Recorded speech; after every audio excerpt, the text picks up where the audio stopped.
Hi everybody, thanks for tuning into another video on TK's Tech Corner. Today we're going to be taking a look at a brand new controller from EasySMX. This here is the EasySMX S15 split pad. It's for the Nintendo Switch, and this is, I guess, enhanced to or designed to enhance your gameplay experience on the Nintendo Switch by offering more larger and fully feeling controllers for the Switch versus the Joy-Cons that are, they're great. I think that personally they're great, but they're probably not suited to larger hands, and for long gameplay sessions they're probably not the most comfortable over a long period of time.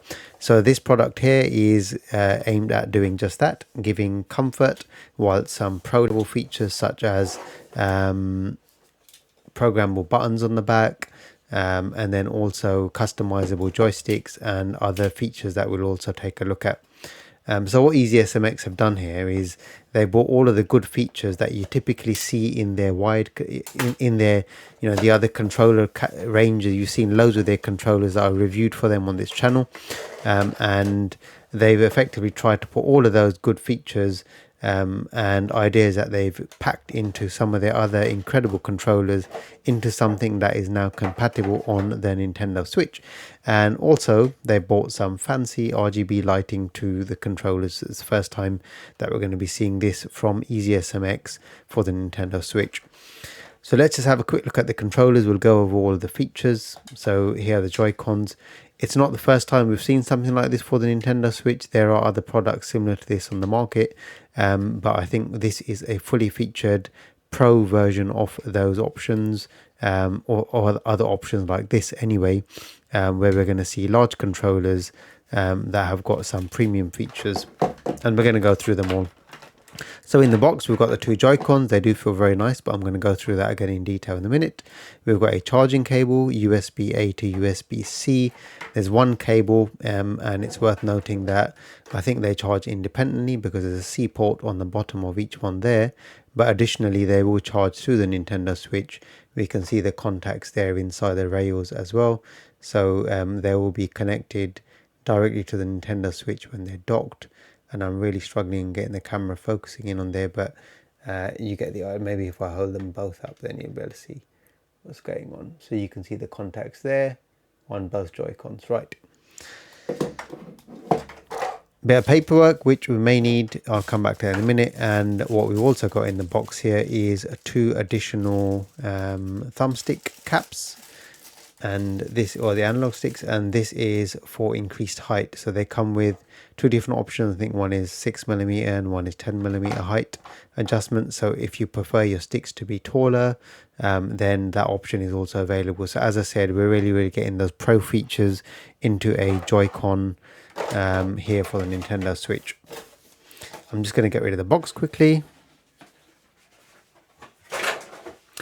And let's just start looking through this before we actually test it out. So one thing that I see immediately here is, and it's quite nice, is there is a, I guess there's a lump or a ridge here that is exactly the same distance as the actual triggers. So that when you sit them down, they sit, they're probably going to support the weight of the actual Switch. So when it's sitting down, it's sitting pretty sturdy. That's what I'm guessing these are for. I'm not really sure that they serve any other purpose other than just some balancing. The analog sticks are very nice and feeling. They're very smooth and soft. These are Hall effect analog sticks, worth mentioning. So you're not worrying about any Joy-Con drift. So you're eliminating that whilst you're upgrading to a really good experience from a comfort perspective. Let's just pull these off and see how these pull off. I think these do pull off. Maybe they twist and they come off to put the larger sticks on. There we go. So just a good tug on them, and then you can see the difference here straight away. We've got a longer stick and we've got a shorter stick. I'm just going to stick with the shorter ones for now to see how they feel. But then later on, if we need to, we can upgrade to the longer ones. So again, analog sticks, Hall effect sticks feel really nice. We've got a D-pad here. Now it's a really interesting D-pad implementation. I've not really seen this before. I'm not sure why it's like this, but it doesn't look like it comes off, or it doesn't look like it's exchangeable immediately anyway. It may be that it is, but I can't see that it is. But this here is got micro switches and directional pad. You can hear the clickiness on it. Quite satisfying, not too loud. It's a nice D-pad that for the most part of it I think is going to be quite comfortable for probably longer gaming sessions. I think the one thing that I would have preferred overall is a bit more rounding on these so they're not too sharp. But I guess with the type of game that I'm typically playing on the Nintendo Switch, I wouldn't have too much concern about that wearing my thumbs down. Not that they're not worn already anyway. There you go. But other than that, it's a really generously sized D-pad with a really nice movement overall. You can see that there. It's just freely rocking around on its connection to the switches underneath. So really nice there. We've got the turbo button there because it supports turbo functions, and that's on both. So I'm guessing the T buttons are definitely turbo buttons, but we'll come and test them out in a minute if we get a chance. Standard plus minus buttons, ABXY, and there's something I'm going to just talk about the layout in a minute. But the standard ABXY buttons, again, the right analog stick, Hall effect stick, feels very nice. Let's just quickly go over to the top. So we've got the bumpers. Bumpers are absolutely lovely. I love the way they curve around there. Again, we've got micro switches all around. ABXY micro switches, D-pad micro switches. These aren't micro switches, I don't think, to be honest, but they're very nice. They're calling them mecha tactile buttons. We've got micro switches for the analog triggers here as well. Sorry, they're not analog triggers. These are designed, again, it's designed for the Switch, and the Switch doesn't really have any use of analog triggers, as original Joy-Cons and the Pro controllers also do not have analog triggers. These two do not have analog triggers, so we're not worrying about Hall effect here. We're worrying about really responsive micro switches, and I'll be honest, that's just addictive to sit here and just keep pressing because they feel really nice. Another thing I see here is the buttons inside. So just like the original Joy-Cons, if you want to use this on the go in a 2-player mode, you have got the shoulder buttons there as well. So additionally, you could still break this out and just use it as a traditional controller like that as well. And that is on both rails, so you can see that there, and we can also see the Bluetooth pairing button or sync button inside, exactly like the original Joy-Cons. On the back now, we've got the advantage of, again, more pro features. We've got programmable buttons on both sides. So we've got 4 programmable buttons, 2 on each Joy-Con. They're positioned very nicely, as you can see that there. Kind of reminding me of a mini version of the Steam Deck now. And maybe we'll put out the Steam Deck just to see how this compares. But there's a nice mini version of the Steam Deck. Nice buttons, nicely placed. I like the fact that you don't have to push down on them. You're just pulling in on them like this. And again, these feel like micro switches as well. They've got a very satisfying press. They're not too heavy. They're also not too light, so that while you're gaming, you're not going to be pressing them by accident, from what I can feel. So let's go ahead and get this on the Nintendo Switch. Here is my Switch OLED. There is definitely some game running on there. It's going to be some charge on it as well. Let's see how this goes in. So if I should just be able to hopefully slide it in without any issues. That's gone in very nice, and it does feel extremely secure. Let's get the left one in as well. Now that's in. I saw a light just pop up there for a second. I don't know what that was for. So you can see that was flashing. There's some flashing going on there. I don't know what that's trying to tell me. Oh, I think that's when you're pressing a button and it's trying to connect to the Switch. That's probably what it is, right? Let's just quickly put that down. We can see how stable that is when it's sitting down. It's raised from the surface. There's no rocking going on at all. So that's really stable. And the Switch is on now. Press the home button and you can see the LED lighting effects have kicked in as well. And they look really nice. They are pulsing through different colors. Really smooth pastel type effect, just as we've seen on some of the other brilliant EasySMX controllers that I've reviewed on this channel. So let's just get back in here again. Right, working absolutely fine straight out of the box. So let's quickly just go to joypad settings to see what it shows up as.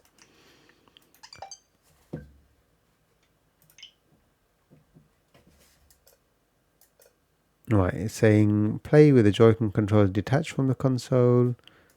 I don't know why it's saying that, but I'm just going to go back because it seems to be working absolutely fine. Just going to go in again, see what's going on there.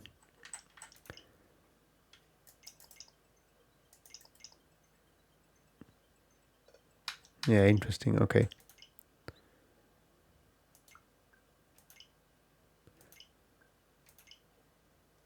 It's not really showing up as anything there, but it's telling me play with the Joy-Con controller detached from the console, hold the rear button to slide up. I don't know why it's really doing that, because otherwise it seems to be working absolutely fine. So I might have to read the instructions in a minute, but let's just go and start the game. I'm not going to bother doing any updates right now. Aha, okay, so it has connected there, as you can see. They're being detected as Joy-Cons rather than Pro controllers. And now I'm just going to go back into here now to see if it's showing up now. No, still not. Interesting. We'll figure that out in a minute. But it's definitely working in the game, as we can see. No issues. So this, I said I was going to come back to the layout a minute ago, and I have. So I'm just going to bring another potential contender to this type of a setup, right? This pro sort of experience for Nintendo Switch, because this is what this is giving you. This has got all the bells and whistles, NFC included. This is the main competitor for me, right? The Nitro Deck. This is the V2, or whatever it was called, Nitro Deck 2. Now, one of the things with Nitro Deck, similar to the Joy-Cons, is the buttons are directly below the analog sticks, right? So just as with the original Joy-Cons, you're having to move up and down, which isn't really this is still more comfortable than the one, by the way, because the sticks are there where you spend most of your time. But the main thing is it's not really a traditional gamepad layout, right? Traditionally, you see these a bit to the side and these a bit in. And even though it's ever so subtle, it's there. And that movement now is a lot more natural, rather than going down and going across a little bit and down. So again, it's not 100%. There was a bit more room. Maybe they could have spaced it out a bit more. I get that, it would have become even more wider. But that little bit of a difference is hard to explain, but it's important, right? It makes a lot of difference from my perspective that they've done that. I'm just going to turn the screen brightness up here as well, because my light is outshining my OLED screen, as you can see. But you get the idea here, right? So that comfort that's coming from the positioning of these buttons to the analog stick, you're moving more naturally between the two, and these grips are phenomenal on the back, right? Look at the size of them. Probably similar. This is a little bit more flat now. This is more curved, so all of a sudden this is feeling even more comfortable than the shape. Just because the shape of it, look at the shape of that. That's feeling more comfortable than the Nitro Deck already. It's curved here, your hands are sitting nice on it. This is more boxy and flat. I'm not saying it's not comfortable. These are, I'm not saying it's not comfortable, but this is just, wow. This is a game changer. Now this is something I'll just consider leaving on here. The fact that I can slide this back into the dock for TV mode is, yes, that supports TV mode, but this is more comfortable. I really am comparing this premium product to another premium product here, so I think it's a fair comparison. Different implementation of the same to try and solve the same problem for the Nintendo Switch, which is a more comfortable pro gaming experience, right? We've got the buttons at the back, which are programmable as well, so you can program these for macro functions, so multiple key presses, combinations, etc., turbo modes, you name it. You can do all of that through customizing these 4 buttons on the back. And I think you can also probably go through turbo modes for the buttons here on the face as well, ABXY. The Steam Deck, the Nitro Deck does not support NFC, whilst these beauties do. So you're getting full featured support here for every Nintendo Switch feature you need. Motion, rumble, 4 levels of vibration, so you can adjust the vibration sensitivity on these as well. And then you've also got the ability to, again, use your amiibos while you're, either out and about or at home enjoying a comfortable long gaming session. You're not having to switch up just to use your amiibos or pull out a Pro controller or, an original Joy-Con, etc. And I suppose with this combination, I don't know why you'd want to do it, but you could. If you wanted to have one Pro controller and one standard Joy-Con on one side, maybe because that's what you prefer, you could do that as well.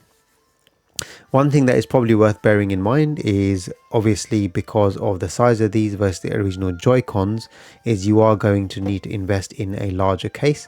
There are larger cases out there because Hori had also created larger joypads for more pro type experience for the Nintendo Switch quite some time ago, but they weren't as good as this, I'll be honest.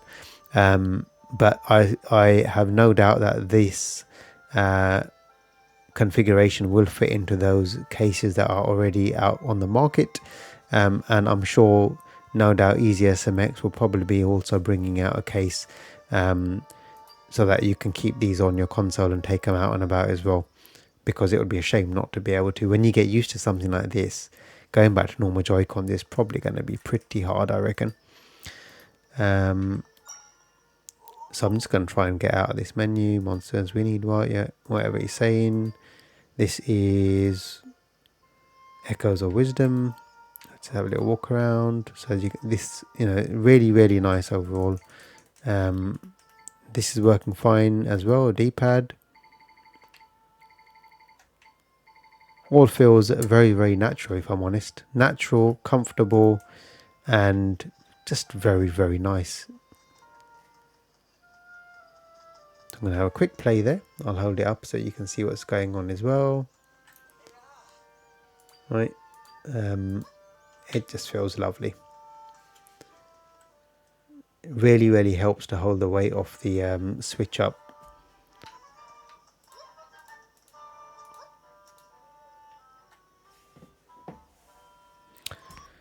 So I'm just going to quickly pull up the manual. So just going through some of the features of the controller. The vibration adjustment, we can hold the T button here. That's the left turbo button, and then we can move the analog sticks up and down, and we adjust through 4 levels of vibration intensity. The macro programming, so to program the back buttons, we hold the turbo button and one of the back buttons for 3 seconds. So let's just try it out. And then it vibrates, and then after that I can just record my key presses, and then I can press what do I press? And then I press the button again. Okay, and then I think that's done something now. I probably completely messed that up, but it does start programming and it does work, and I haven't really done a good job of trying to demonstrate that. I'm just going to try it once more. So if I want to do up, down, something like that, and then if I press that again, I think I've captured that. So now I'm press the button, and you can see exactly what it's doing. It's doing exactly what I was doing, basically. So that seems to be working absolutely fine. And then to clear, we can basically hold the turbo button, and without pressing a button, if I just press the button again, now I've completely cleared the program that I had on there, so I'm back to normal. So nice and easy, you can just program it on the fly. It's got gyroscope calibration, it's got charging indicators, which are using these lights here, and you can also control the lighting. So there are lighting adjustments, so let's see what we can do.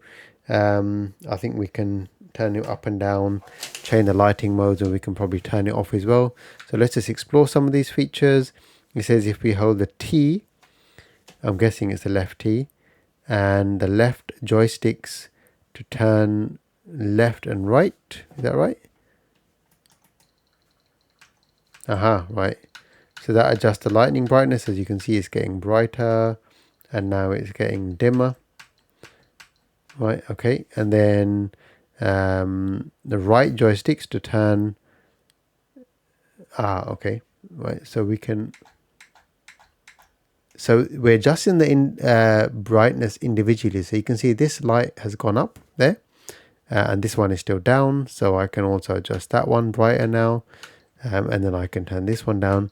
That's quite nice. So you can individually adjust the lighting on each of the Joy-Cons.